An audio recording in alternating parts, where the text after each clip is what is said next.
Bien, queridos hermanos, nos encontramos una vez más en este su programa Profundizando en la Fe por su canal Televida, el canal de la familia y demás redes sociales.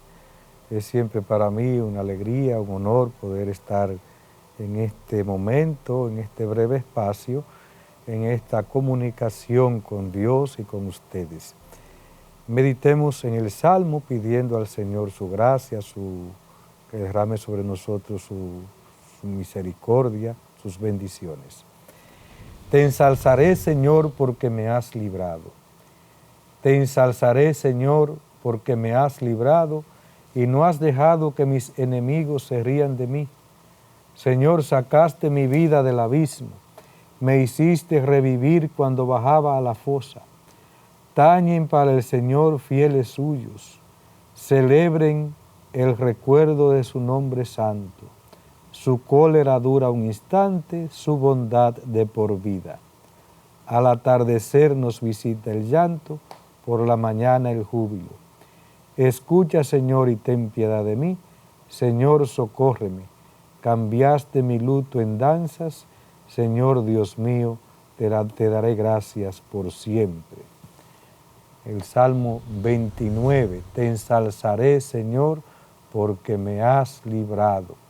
Siempre que experimentamos el don de Dios, la misericordia de Dios, la paz que Él nos da, entonces brota del corazón esa oración. Te ensalzaré, Señor, porque me has librado. Me has librado de mis enemigos, me has librado del pecado, me has devuelto la paz. Te ensalzaré, Señor, porque me has librado. Porque tu cólera dura un instante, dice el Salmo, pero tu fidelidad es por siempre. Tu fidelidad es de por vida. No hay entonces comparación entre lo que obra el pecado en el hombre y la misericordia de Dios. El mismo Pablo también, que fue objeto de esta misericordia de Dios, dice, donde abundó el pecado, sobreabundó la gracia. Y este es el amor que nos salva, un amor eterno, un amor fiel, un amor continuo y permanente que brota del corazón de nuestro Dios. Bien, pasemos a meditar el Evangelio de este día, tomado de Juan 4, 43, 54. En aquel tiempo salió de Samaria para Galilea. Jesús mismo había atestiguado: un profeta no es estimado en su propia patria.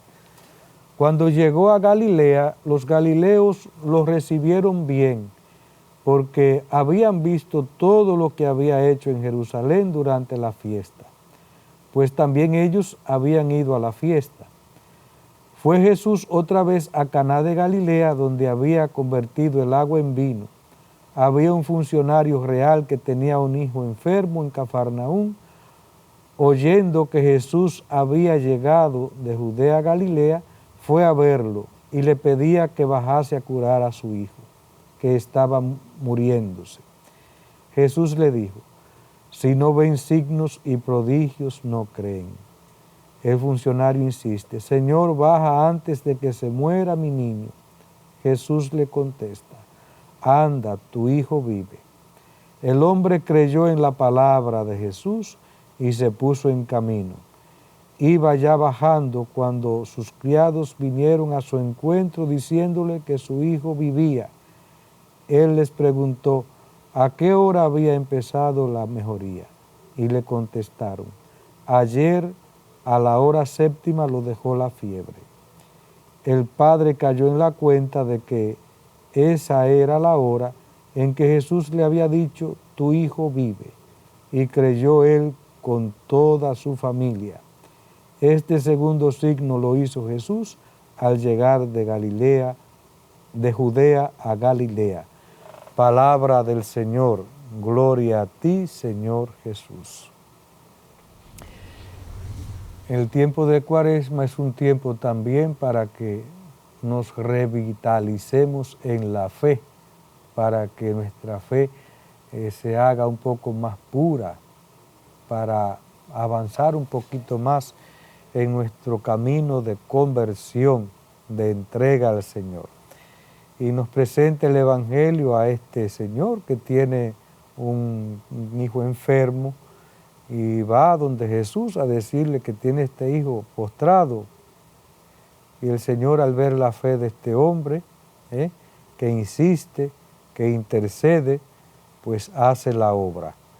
Y aquí vemos que no hay distancia para Dios. Por eso también qué gran valor tiene la oración de intercesión.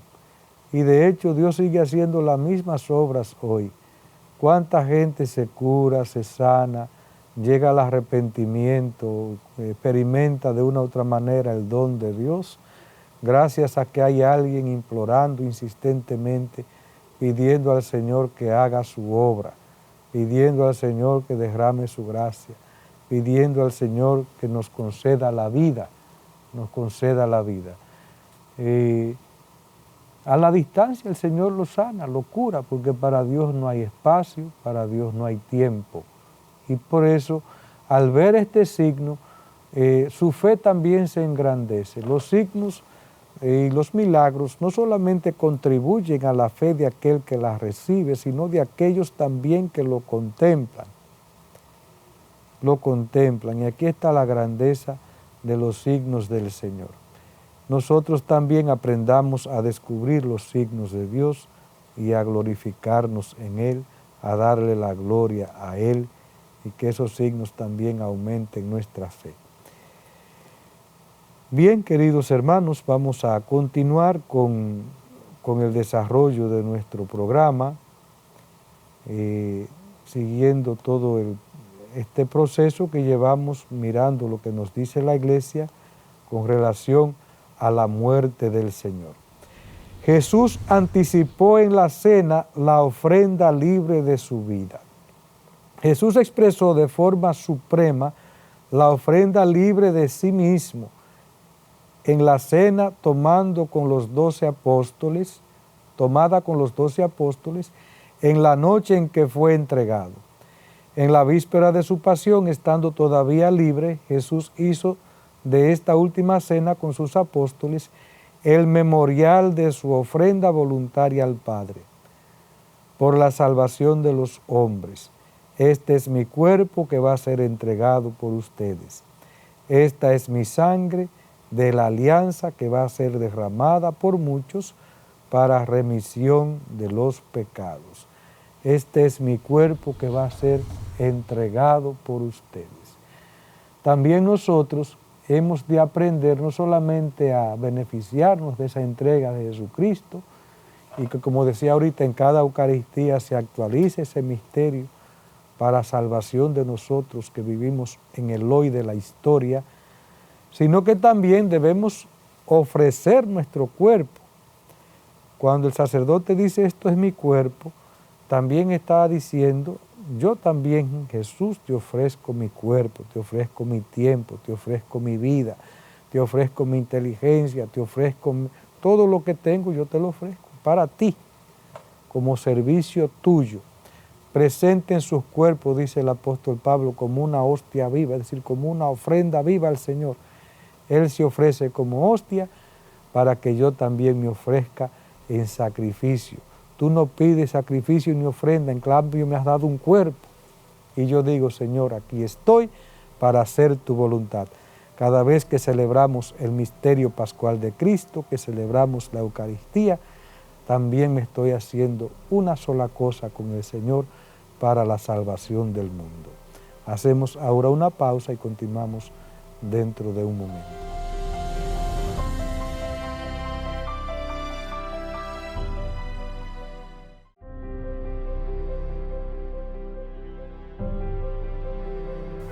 Queridos hermanos, seguimos meditando sobre este misterio de la muerte redentora de Jesucristo y que fue anticipada en la institución de la Eucaristía, que en aquel Jueves Santo, en la última cena. La Eucaristía que instituyó en este momento será el memorial de su sacrificio.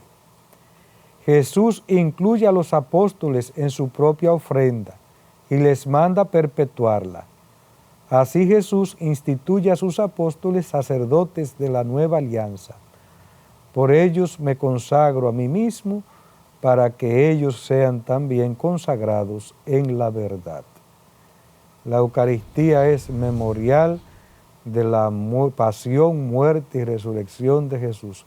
Pero ahí mismo también Jesús instituye el sacerdocio, hace a los apóstoles partícipes de ese misterio, los consagra. Por eso le dice, hagan esto en memoria mía. De ahí que hay una relación intrínseca entre el sacerdote y la Eucaristía. Son dos sacramentos que nacen en un solo acto, dos sacramentos que viven el uno del otro. Y por eso podríamos decir, no hay sacerdocio sin Eucaristía, ni Eucaristía sin sacerdote.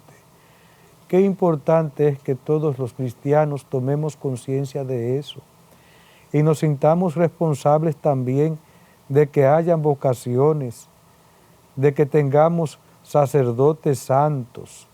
Por eso el pueblo de Dios tiene también el deber incesante de orar por las vocaciones, para que el Señor siga llamando nuevos jóvenes a la vida sacerdotal, que se quieran entregar y consagrar a Él y hacerlo con amor, con santidad, con justicia, con alegría, con gozo, entregarnos a Él como el Señor quiere.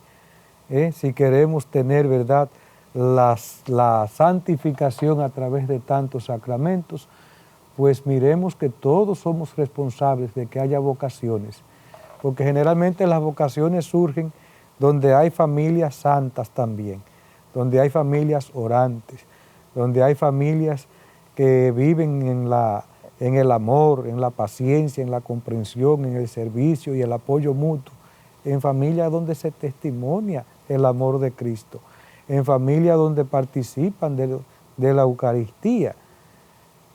Familia santa generalmente da frutos santos.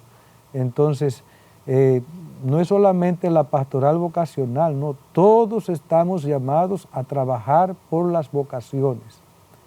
Todas las pastorales, pastoral familiar, pastoral juvenil, pastoral de la salud, todas las pastorales, siendo testimonio de la gracia de Dios y, como decía ahorita, sobre todo orando, pero también cooperando con la formación en los seminarios, desprendiéndome también de lo poco que tengo para recibir el don de la gracia del Señor. Como dice el canto, hemos entregado nuestras vidas al Señor.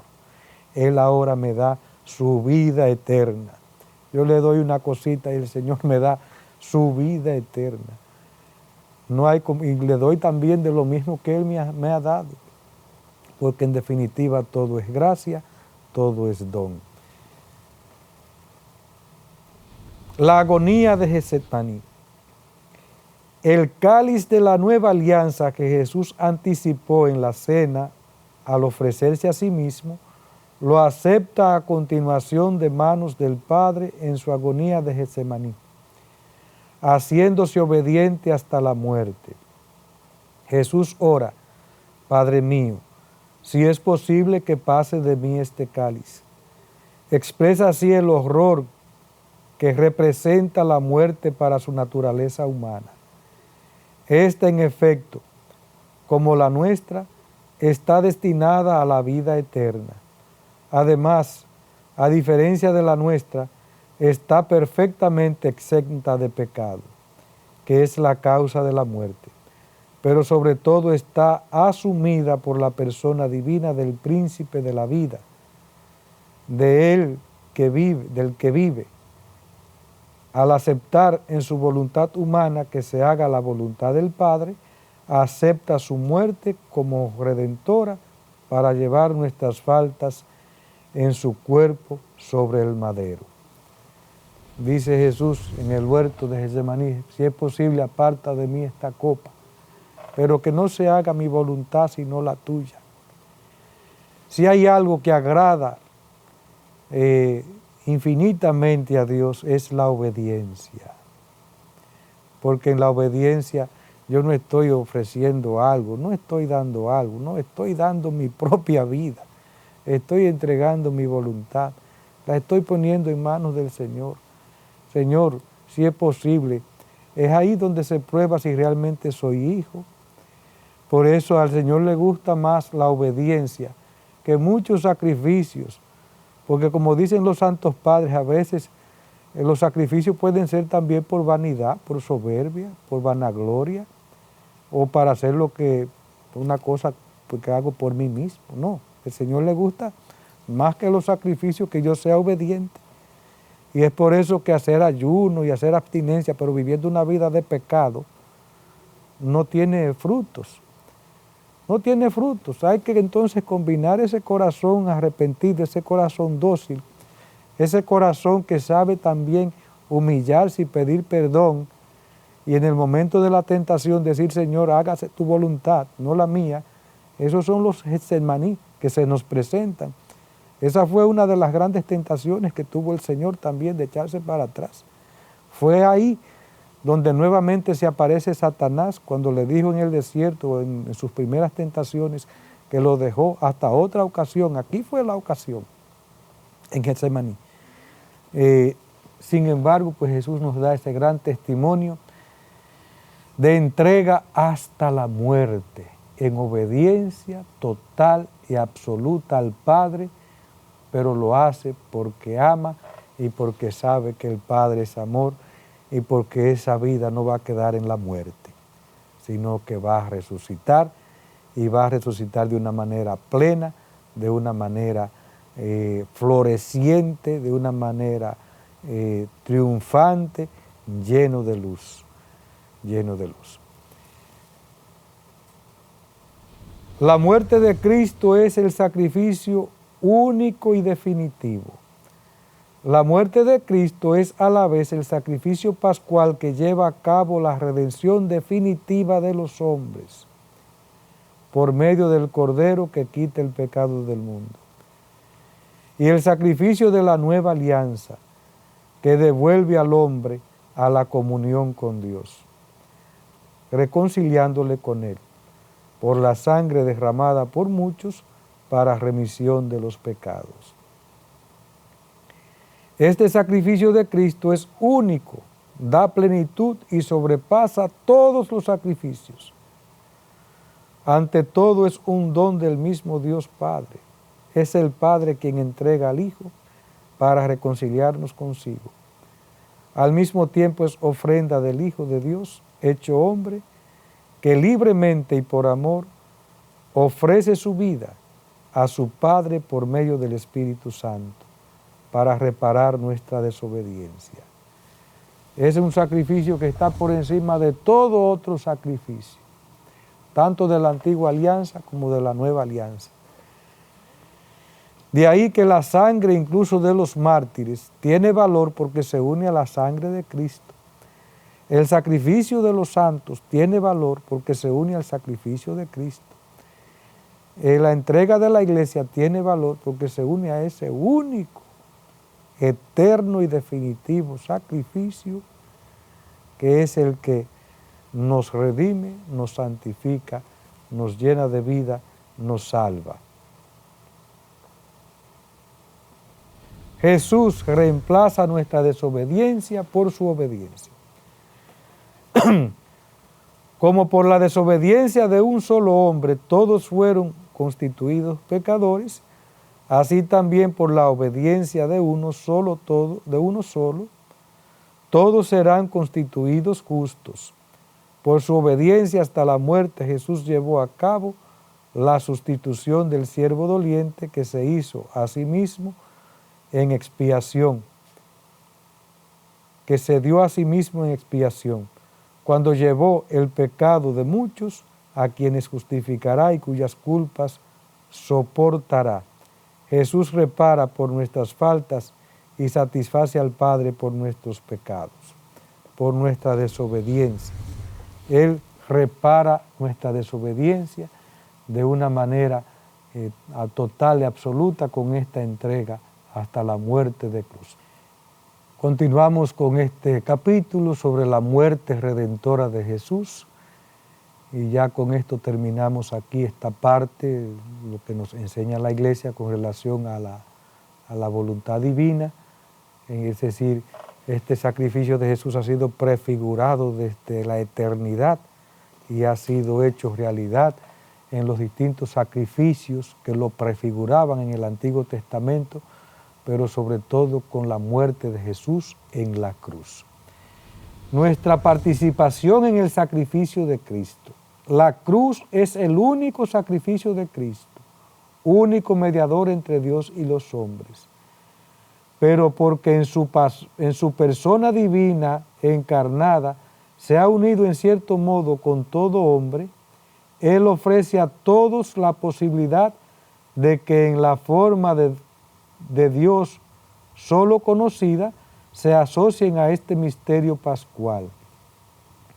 Él llama a sus discípulos a tomar su cruz y a seguirle, porque Él sufrió por nosotros, dejándonos ejemplo para que sigamos sus huellas.